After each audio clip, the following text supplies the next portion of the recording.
Before I want to start this video off, I want the fine, lovely guys and girls of the FGC to know that this video is not, in fact, kid-friendly, okay?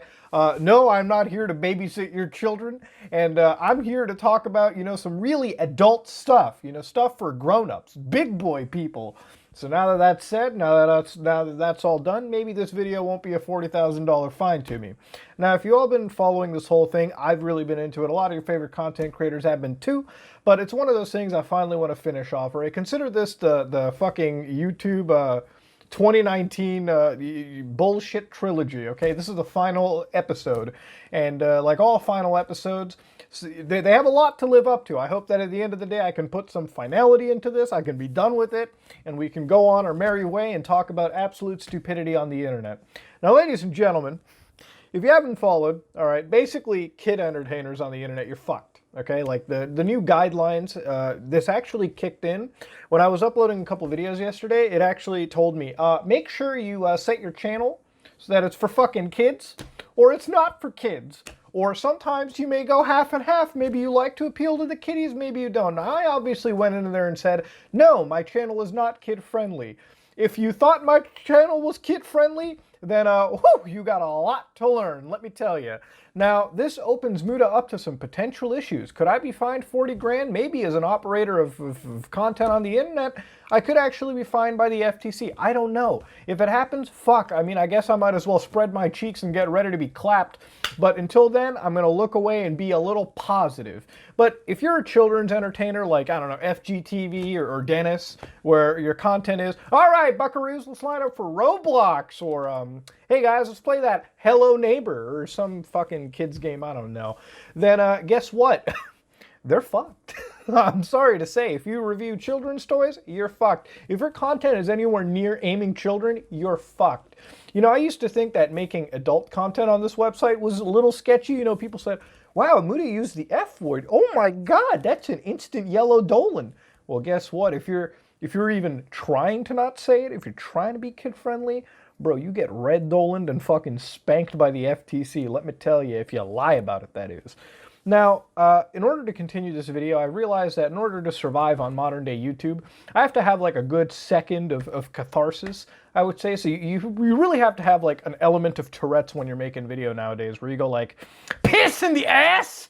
Or, I don't know, you just drop those hard, like, hard cusses, hard anything. You know, you just drop whatever you can. You know, you talk about cum sandwiches, right? Which basically means if I go to court over this, you know, the FTC is like, well, that video is kid-friendly. I could say, hey, Your Honor, I said cum sandwiches. And last I checked, there's no way kids should be knowing about cum sandwiches. So, yeah, I cleared myself safe on this. But one of the things that I wanted to cover was the YouTube terms and services. Now, ladies and gentlemen, okay, before I also continue, on the topic of kids content, I'm kind of scared of, like, uploading any kind of gameplay footage now, because since this is a machine learning-based system, meaning that YouTube's fucking short bus AI is going to step in and figure it out for me, I'm going to have an issue playing things like Minecraft, Fortnite, you know, anytime I get really hammered and drunk enough to make a video on that, or Roblox. Turns out it may be kid-friendly content.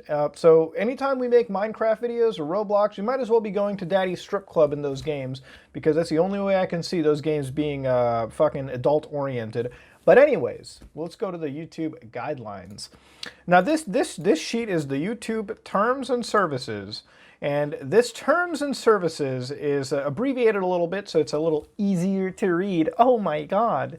On the 10th of December 2019, they're going to tell us that our service provider is now Google LLC. God, woo!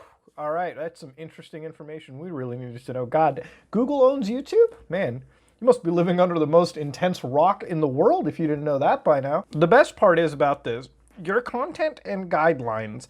Analyzing content. This is where the short bus AI gets sent in. We may automatically analyze content on YouTube to help detect abuse and keep the platform safe. You know, in theory, that sounds really good, but with the vagueness of that statement, I'm almost shitting myself. Now, what's more important over here is the account suspension and terminations. If you've been following YouTube for this year, you know that there's tons of accounts that have gotten fucking deleted.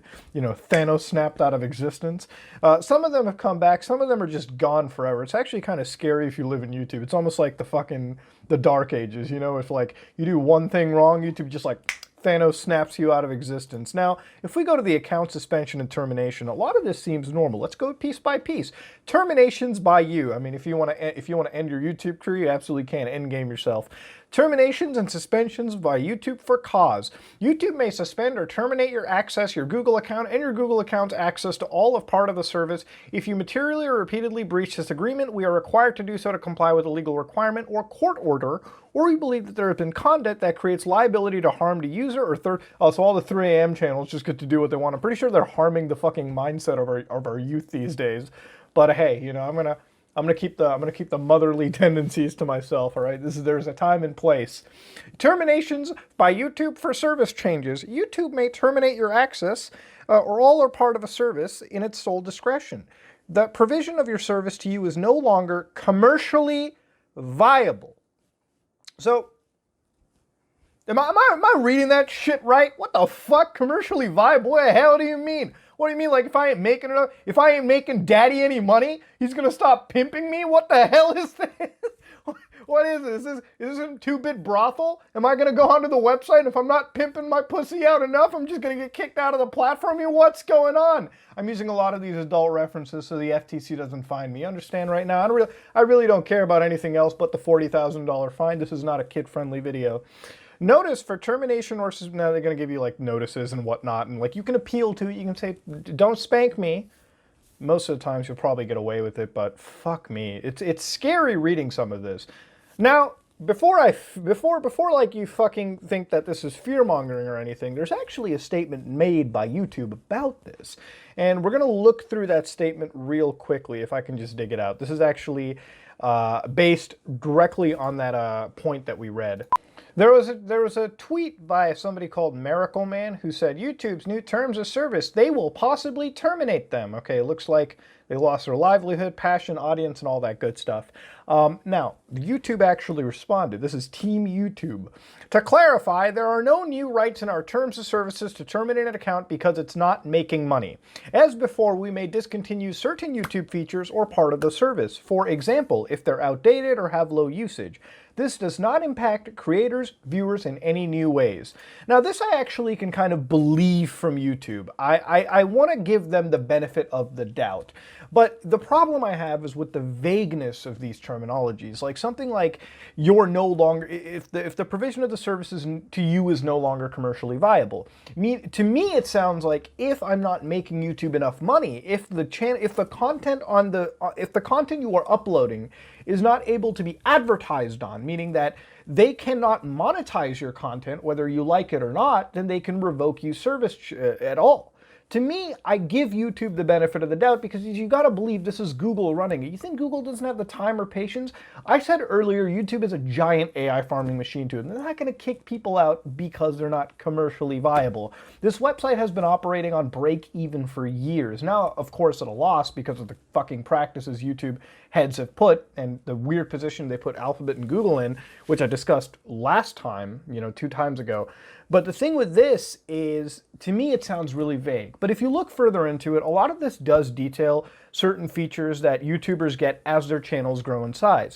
So for those of you who don't know, YouTubers have this thing called YouTube Spaces. If you've never heard of it, basically I think when you reach like 100,000 subscribers, they'll let you go into the offices in like LA, Toronto, or whatever major hubs they have, and you can record videos in these spaces using a lot of terminology and using a lot of technology provided by YouTube, Google themselves. So I guess if your channel isn't bringing in the fucking marketability, isn't bringing in the commercial viability, they may decide to up that threshold. Maybe they might make it average view based, average watch time based, so that they can better allocate those resources to people that are going to at least make proper financial use of them. But again, it's a fucking vague term. Can we stop with the fucking vague terms for once? I mean, I'm glad that YouTube decided to actually send a fucking email to people this time, where they said, hey, yeah, we're changing our terms and services, and they were always kind of shitty, but now they're like at least perceptually shitty to everyone. I'm glad that they communicated that to us, and I give YouTube props for that. The fact that you're talking, YouTube is like fucking GTA 3's like main character, Clot Speed, where he doesn't talk the whole game. Now we're in the San Andreas phase where like at least he like grunts and says like maybe a line or two, I think. I don't know. But the reality of it is you still need to be better at the transparency. You really do, YouTube. But this whole line, I feel like it's freaking everyone out. It's so intentionally vague that I feel like it could be applied to anything. You know, YouTube does not have to run your content. That's one thing for sure. I hate when people think that YouTube, Google is like the US government where like they have to uphold free speech and all these values. It's great to see YouTube do that, but it's not something that they're not something legally required to do. If YouTube boots your channel out, yeah, you can be angry. The whole community should be angry, but there's no legal recourse to bring your channel back. It's sole YouTube's discretion. And that I've always, accepted. That's any YouTuber that has accepted. But when you read stuff like this, it's like, yeah, you know that there's right and wrong on this website that you shouldn't do, and trust me, I uphold it to the end of days. The only times YouTube has ever given me a slap on the wrist is because I fucked up. Not YouTube, I fucked up. That's what, the couple times in the entire life of this channel, I have fucked up, and I own it. But this makes it feel like even if you don't fuck up, even if you don't do anything wrong, you can get removed for anything. And you know what? I'll give YouTube the benefit of the doubt. Hell, I'll give it till the end of days. That's kind of how it works. But if I can amend anything, if I can say anything to YouTube creators, YouTube staff, if you ever watch this, please rewrite these things, rewrite these terms of service so that they're not fucking vague like this.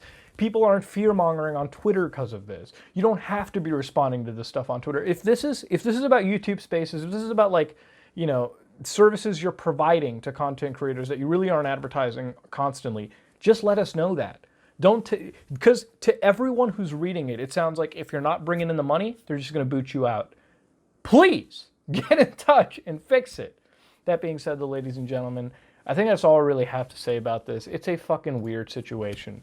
But yeah, if you like what you saw, please like, comment, and subscribe. Dislike it if you dislike it. I am getting kind of tilty, so I'm going to sit down, play some Deus Ex. I don't know, dude. But thank you all for watching. And it really means a lot that you've stuck around and heard a grown Indian man yell at a camera for a good 13 minutes raw.